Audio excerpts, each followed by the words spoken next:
is hot. Anyway, here we are back again at the Groundhog Peggy unofficial music school. So I've been thinking a lot about the Nashville Shuffle and exactly what it means, because I think of the shuffle as being the mother of all, the Nashville Shuffle being the mother of all fiddling shuffles. And the reason I think is because it has a great interplay with notes, and it gives a person a chance to mess around with the notes and stuff, and the rhythm. And the other day, I've been all stuck on Angelina Baker thinking about these things, and I did a video on Angelina Baker. And I tried to parse it all out, but it's pretty hard to do that. So what it amounts to is every fiddler is actually going to have to figure this out for themselves. But you can start by trying to do what I'm doing here, and then from there go on your own. And I want to start with the A part. Can't get comfortable here. I have the fiddle in almost standard tuning. I see that window is going to make it hard to see. I can see that right now. I'm going to start with the A part, though. I was going to start with the B part, but hey, I should start with the A part. I'm in standard tuning except for the top string, which is tuned up to an A instead of a G. Hang on a second. Okay, as I said, I'm going to start with the A part, and I've got the fiddle tuned sort of like standard tuning, except the G string is tuned up to an A. It just makes it a lot easier to do this kind of stuff. So let's make a little exercise. Let's get our Nashville Shuffle going. And one thing I want to say that I tried to say in the other videos, and I don't know how well I emphasized it, is that the whole direction of the shuffle is it's really like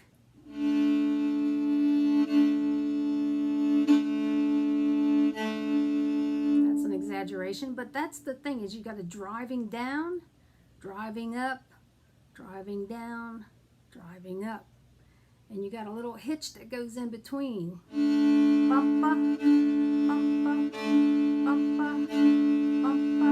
But what the really important things in my mind anyway are the down, driving up. Now let's see, so let's practice it. Like first let's do just a straight up Nashville Shuffle. Do it with me, all you groundhogs that really want to practice with me.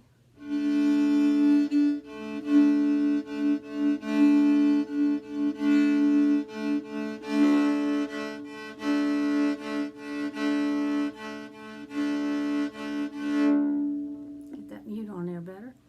And now let's put a little snap in it.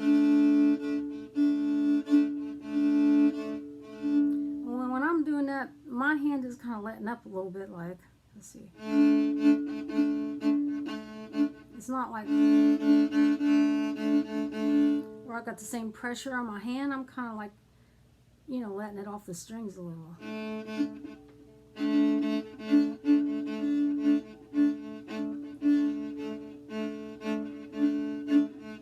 Let's try it slow. How about?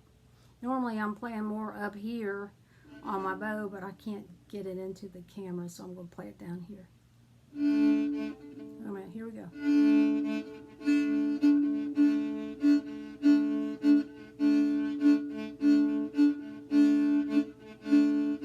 Going down, up, down, up. That's what we're concentrating on. Down, up, down, up.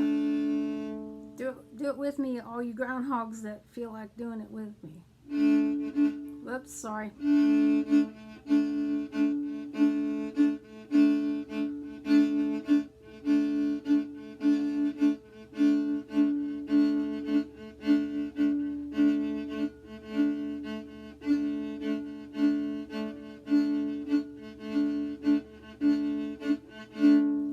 got through that exercise. Now let's think about the notes. We're on the A part. We're not going to do the whole A part. Let's just make an exercise out of portions of Angelina Baker. Let's see. It goes like this. And the old time version. Angeline the Baker. So we only have a 1 and a 3 on that G string that we tuned up to an A, okay? And it's like da da da da da da. Now we could just play it like that. I mean, that's okay too. But if you want to get a little bit of rhythm going to it, you can play the straight shuffle. Let's try that, okay? Do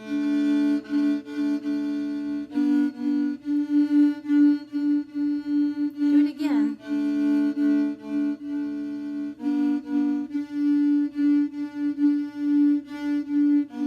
Oops.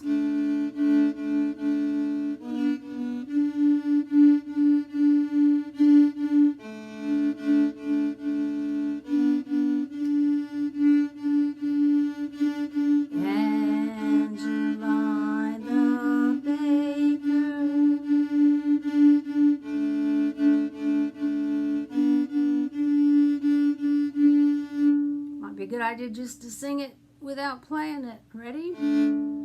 Angelina Baker, Angelina Baker. Okay, then let's put a little snap to it. Ready? We're going to do a little exercise. All the groundhogs.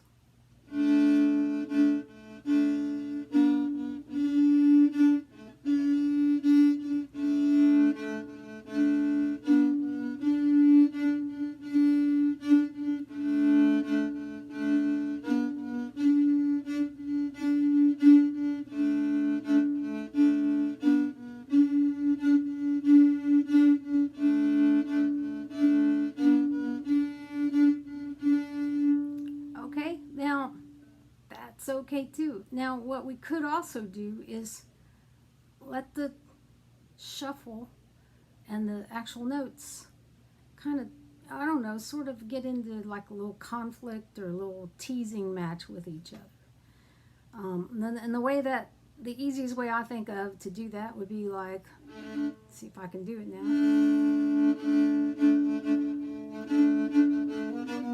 Wait a minute, let's try it like this. Okay, I kind of lost my train of thought there and had to stop for a second. You know, there's like a little sigh or a whisper of a note in there or whatever, and kind of like.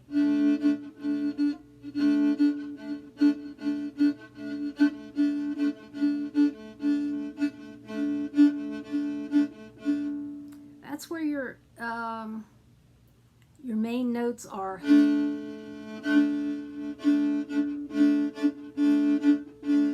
that's where these notes are going to work in a different way than just the obvious. And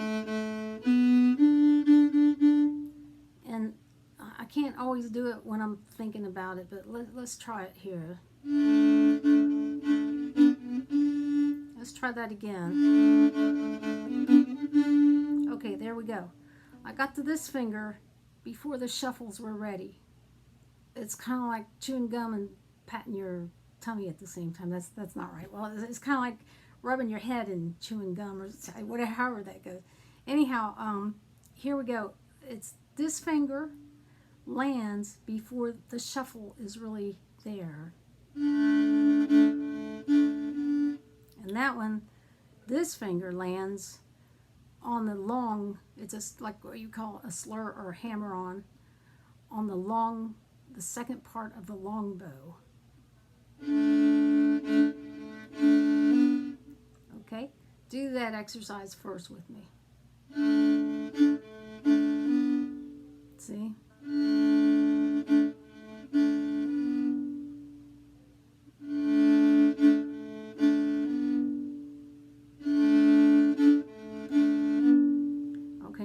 comes the part that's tricky, and I can't always do it when I'm trying to do it. I can only do it when I'm not trying to do it, but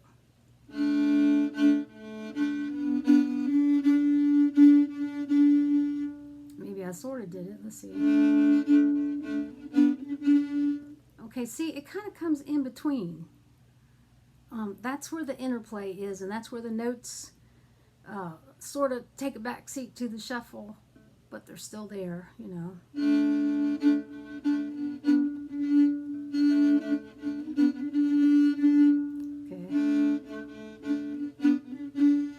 Okay, can we try that? I don't know if I can do it.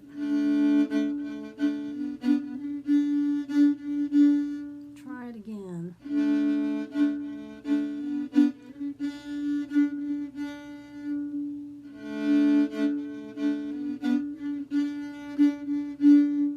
And you notice you're putting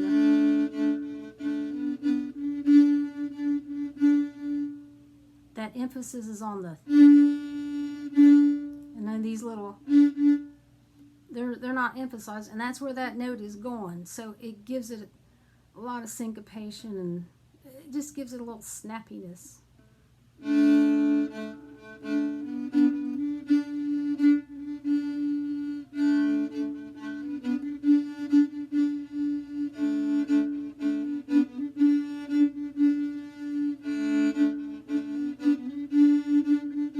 Let's try it slow.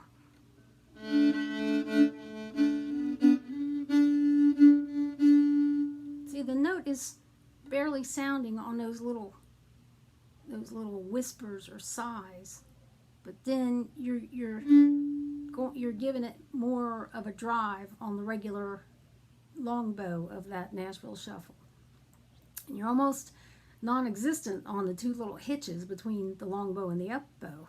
And that's where that note's sneaking in there. That's the whole, to me, that's the whole heart and soul of Nashville Shuffle. And I wouldn't have known that without a lot of conversation going back and forth. And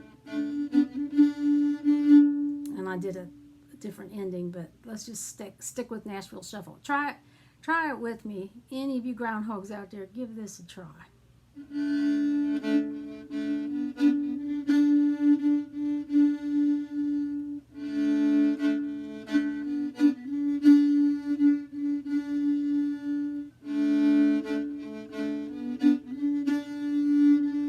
Okay, that was a good one.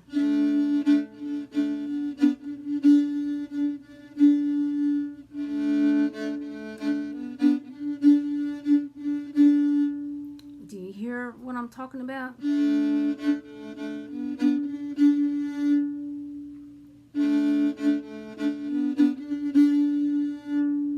can hear it come on there, but you don't really hear it until you get to the next bow change.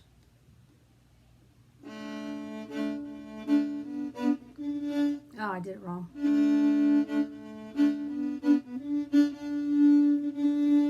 Or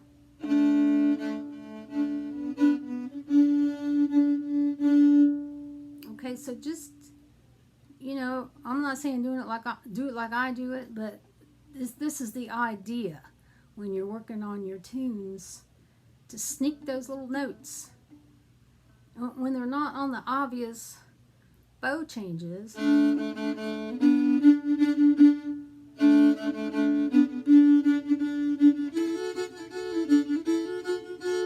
But when they're not in the obvious places, they're being dropped in, and the rhythm is going on without those notes, and the notes kind of catch up, and it gives it a syncopated thing.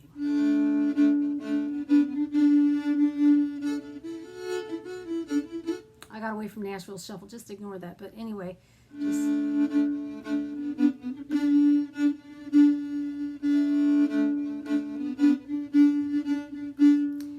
it's a natural instinct for me to give that a long bow at the end of certain phrases, like, and kind of rock the bow.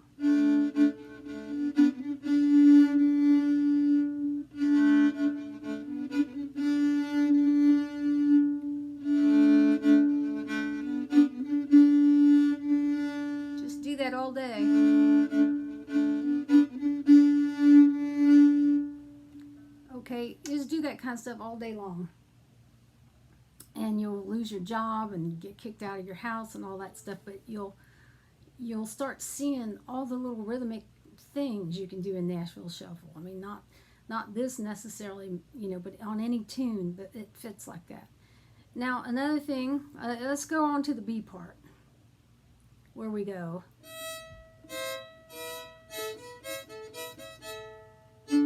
Oh, I'm sorry. I went to a different key. We'll do it on this string. This string here, the A. Okay, let's try regular old straight up Nashville Shuffle.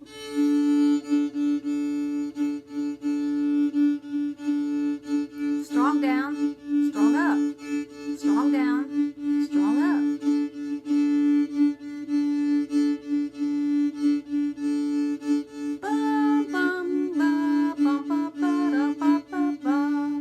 Now that's a lot of things work out like that, where the note changes go with the shuffle, and that's really cool. Let's try it.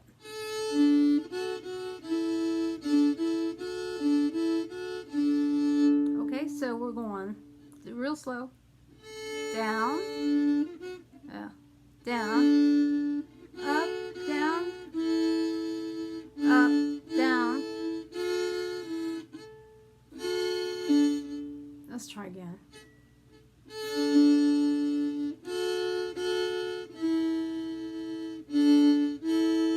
And then just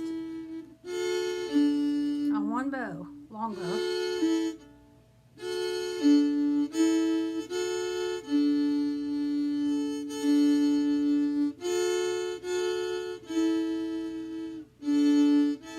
A long bow, short, short, long.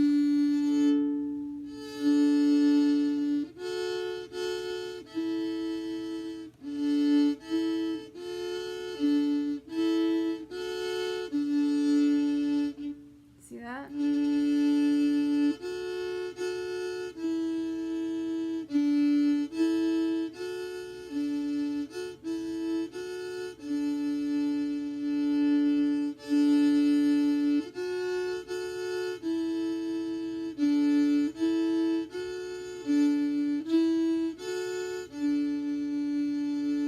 Want to try it?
I don't know if I did all those exactly right or not. I hope I did, because when I'm thinking about it, I have a lot of trouble doing it.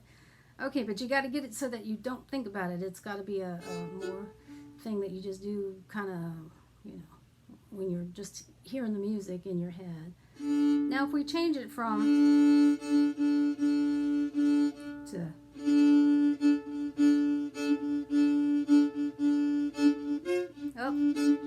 oh, let me try again.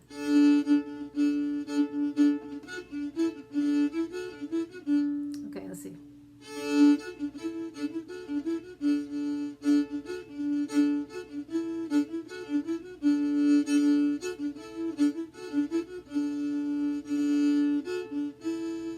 Let's see. Now, I have a tendency to do it like a pull off there, but do what you want. I'm just showing you how I've, you know, kind of worked my way through the rhythmic elements between the fingers and the bow. So this is my observation, at least.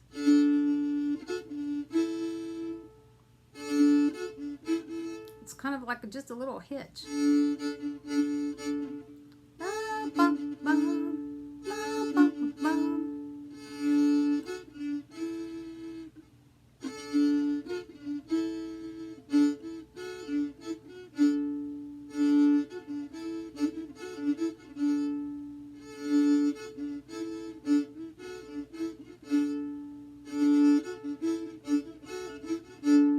What you have to do is you have to do it like this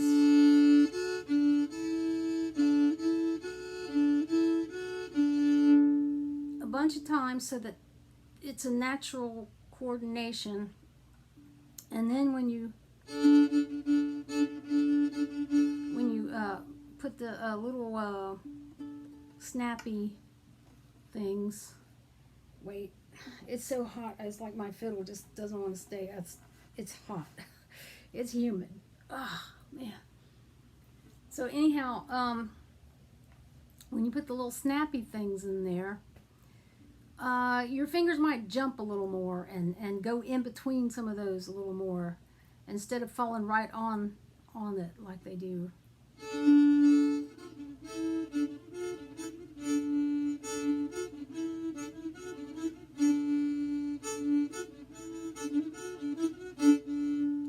Might make sure you're emphasizing,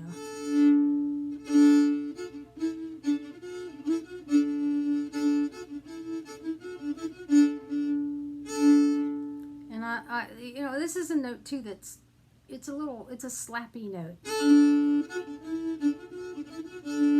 When you get to that part, it's a little happy, slappy kind of a note.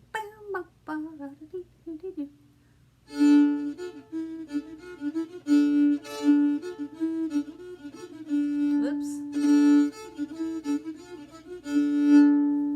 So, I guess I don't know how to practice the snappy part of that, really. You just have to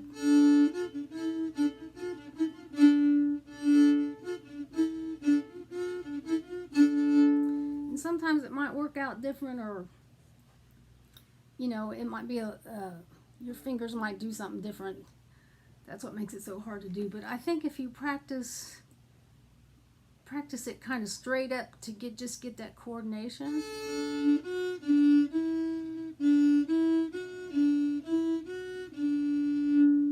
then when you're doing it,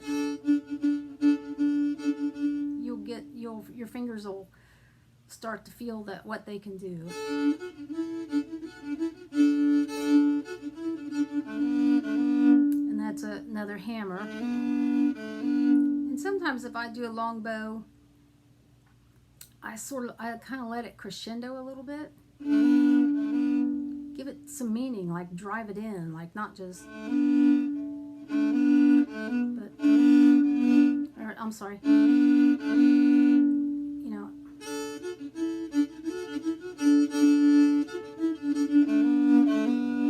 it kind of gets a little bit louder, da-dum, da-dum, and it drives that note in more with a little bit of a crescendo on that note.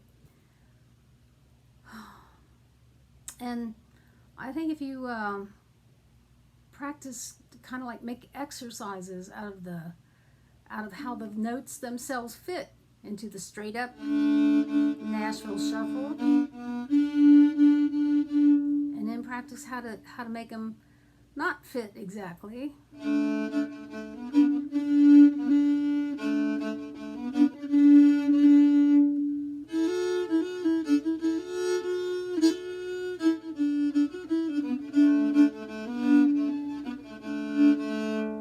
And just try to see how they do fit, or how they kind of fit in a more of a sneaky way. I don't know how good I did parsing that out or trying to make an exercise out of it, but a little bit of feedback might help. So let me know.